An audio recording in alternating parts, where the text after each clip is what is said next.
Le thème de la vigne, là il est massif grâce au texte d'Isaïe qui en parle d'une façon tout aussi détaillée que Jésus lui-même dans l'Évangile.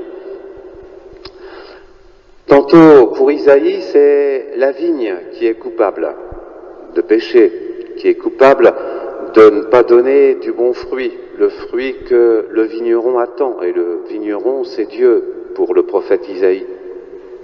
Au lieu du droit, c'est le crime. Au lieu de la justice, c'est la douleur des opprimés. Voilà le vin produit par la vigne, selon Dieu, par la voix du prophète Isaïe, par Israël à l'époque où Isaïe prêchait. La vigne sera donc livrée aux nations, c'est ce que dit le prophète en conclusion. Jésus, lui, c'est pas la vigne qu'il accuse, ce sont les vignerons, c'est-à-dire les pasteurs, ceux qui sont responsables de la vigne pour la cultiver, pas les propriétaires, mais qui doivent la cultiver. Sous cet angle, le symbole de la vigne, ça se rapporte à l'alliance, à la grâce d'élection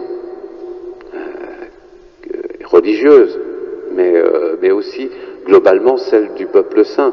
Parce que le peuple saint a été tiré d'Égypte, mis à part entre les nations pour accueillir une religion, une révélation dont le centre c'est le Dieu transcendant, le Dieu saint, le Dieu qui est le seul Dieu, le Dieu unique.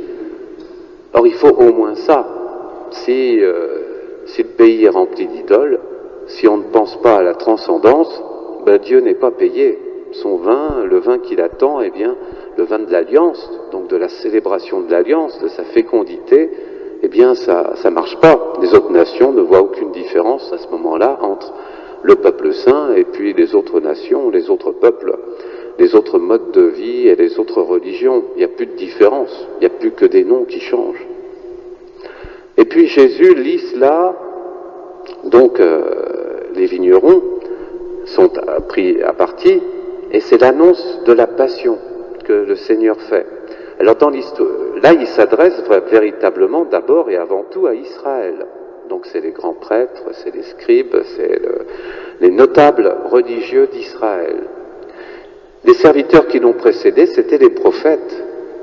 Et les prophètes, c'était pas marrant d'être prophète en général, un véritable prophète, parce que le prophète était toujours en contradiction la plupart du temps avec les rois et les princes et les notables d'Israël, même le peuple. Pourquoi ? Parce que s'ils avaient été du côté de Dieu, il n'y aurait pas eu de contradiction, ils auraient appliqué la loi, et là les prophètes auraient vécu une vie confortable. Mais c'était pas le cas.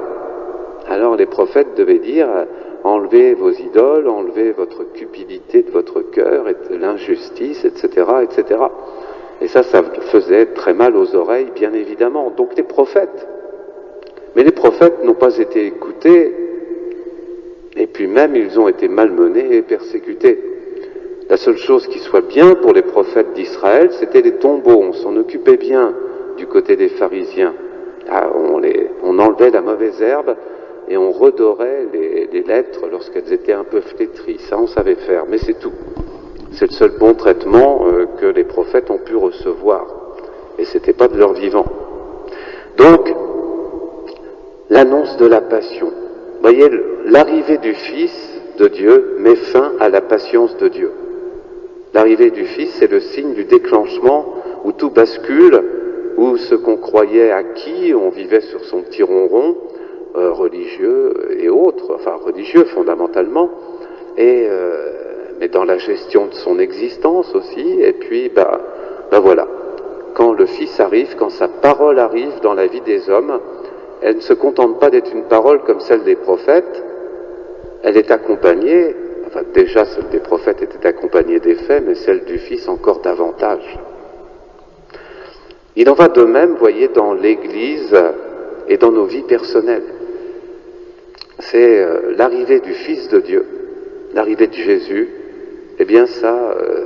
ça purifie. Ça purifie réellement, mais pas toujours de la manière qu'on attend. Vous voyez, je sais pas moi, la chrétienté dans l'Antiquité, à la limite presque, enfin c'est la fin de l'Antiquité tardive.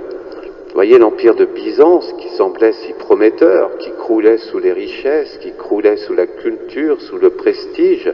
Cette chrétienté magnifique s'est écroulée d'un seul coup et on n'en a plus presque, quasiment plus aucune trace aujourd'hui. C'est pas la petite église grecque orthodoxe qu'on connaît, même si elle compte quand même un nombre de fidèles assez conséquent.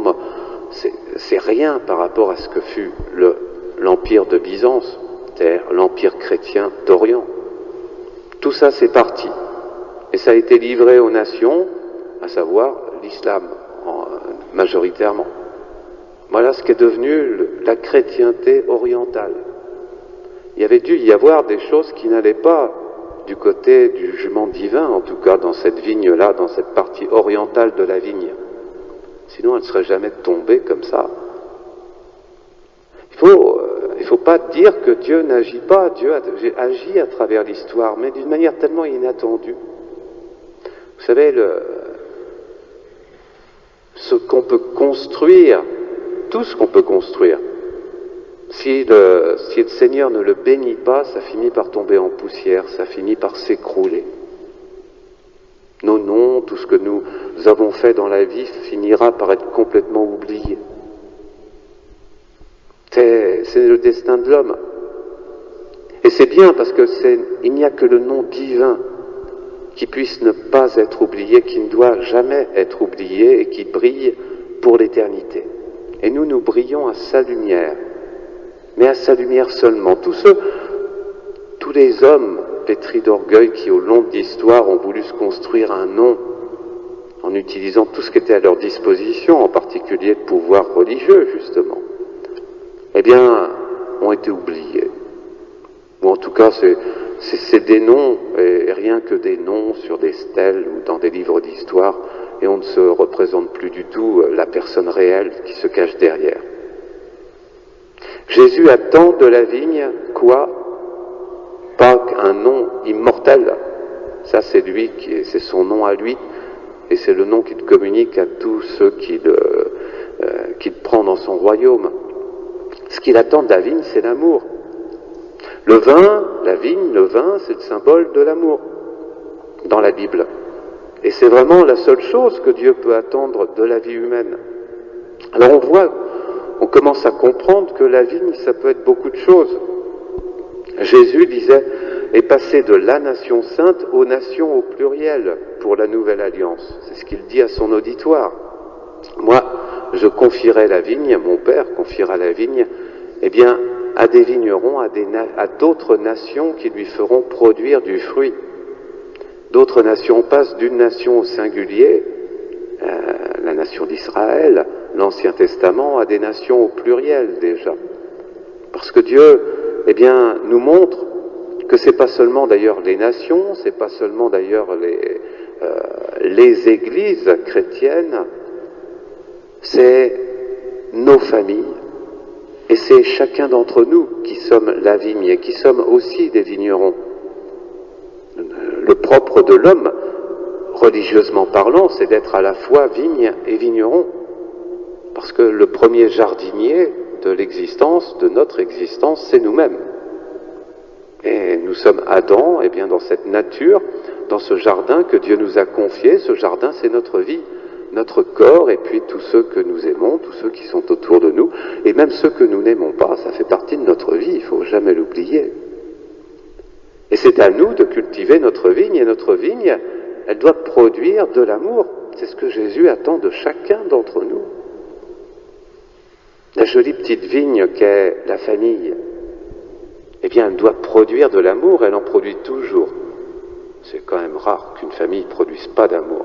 Mais elle doit en produire toujours davantage. Ça doit être vraiment un petit temple, un haut lieu de l'amour de Dieu et du prochain. C'est une belle petite vigne, celle-là, que Dieu a toujours protégée. La famille, il n'a jamais permis que, lorsque un homme et une femme veulent faire alliance, il n'a jamais permis que sa clôture soit ouverte à tout vent. Sauf si l'un des deux ou les deux craquent. et sortent de l'alliance. Les vignerons voleurs, ceux que Jésus dénonce, ce sont ceux qui captent l'amour à leur profit. Alors d'abord, c'est l'amour de soi, vous voyez. Mais c'est, comprenez, toutes les perversions de l'amour, et en particulier à chaque fois qu'un être pose le nom de Dieu sur un amour qui est tourné en réalité contre Dieu. Vous savez, au nom de l'amour, de libération des mœurs, etc., on profite que Dieu est le Dieu d'amour pour dire « Ah, mais Dieu est un Dieu d'amour, alors il ne peut pas condamner le gender, il ne peut pas condamner le fait que je veuille changer de sexe, que je veuille m'associer avec d'autres créatures, voire même non humaines, pourquoi pas, etc., etc. C'est ce qui compte, c'est l'amour, c'est l'amour. Mon chien ira au paradis parce que mon chien m'aime, c'est l'amour, c'est l'amour. Il ne faut pas mettre le nom de Dieu sur tous les amours. Il est tout à fait permis d'aimer son chien. Et le chien a une grande affection pour son maître. Et elle est réelle, elle n'est pas feinte. Mais son affection ne lui permet pas d'adorer Dieu. Voilà. Ça lui permet d'aimer son maître, mais ça ne lui permet pas d'adorer Dieu. Donc il ne peut pas entrer au paradis pour adorer Dieu. Voilà, c'est simple. Expliquez ça aux gens, quoi. L'amour, il ne faut pas mettre le nom de Dieu sur tous les amours. Je ne sais pas, si vous aimez particulièrement la confiture, vous n'allez pas dédier votre vie au Dieu confiture, ce serait absurde, personne ne le fait, etc. La perversion de l'amour, ça c'est grave. Celui qui met comme ça sur des amours qui ne portent pas, qui ne viennent pas de Dieu et qui n'emportent pas vers Dieu, le nom de Dieu, ceux-là entassent des charbons ardents au-dessus de leur tête, au-dessus de leur âme. L'amour des choses de la terre pour lutter contre la transcendance de Dieu, vous voyez. C'est l'athéisme. L'athéisme va tout récupérer pour essayer de vous dire, voilà, il faut s'aimer, il faut être fraternel, etc. Et on sera fraternel, surtout si on déteste les religions qui sont cause de guerre, tandis que l'économie est tellement cause de paix, on le sait tous, hein, ça c'est clair. Mais la religion, oh là là, ça fait des ravages dans le monde et on profite justement du terrorisme religieux, islamique en particulier, pour les dénoncer. Jésus attend de sa vigne de l'amour. On a fêté hier Notre-Dame du Rosaire. Et Notre-Dame, c'est celle qui à la fois qui est la créature la plus aimante que Dieu ait fait surgir en ce monde, la plus aimante, la plus vulnérable aussi. C'est pas une femme c'est pas un homme plein de muscles, c'est un roi puissant, non, c'est un petit bout de femme là qui a donné toute sa vie, qui n'a pas eu d'autre place dans son cœur que pour Dieu. Et pourtant, combien d'êtres innombrables peuplent son cœur. Ça aussi, vous voyez, tiens, je parlais de la perversion de l'amour, mais toutes les jalousies par rapport à l'amour divin.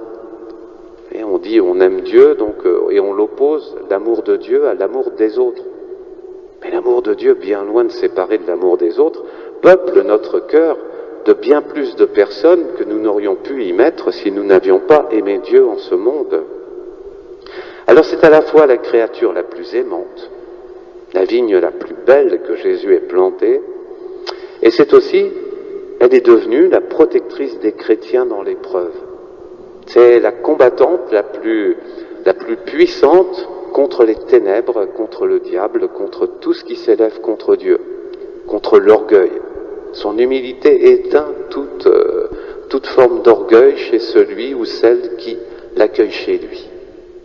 Prenons Marie vraiment par cette prière merveilleuse du chapelet, du rosaire, et apprenons ainsi à cultiver notre vigne au nom du Seigneur. Et lui, le super jardinier, viendra, en particulier au jour de la résurrection, au dernier jour. Il viendra nous chercher, il ouvrira notre tombeau là, et puis il nous conduira par la main jusque dans son beau royaume.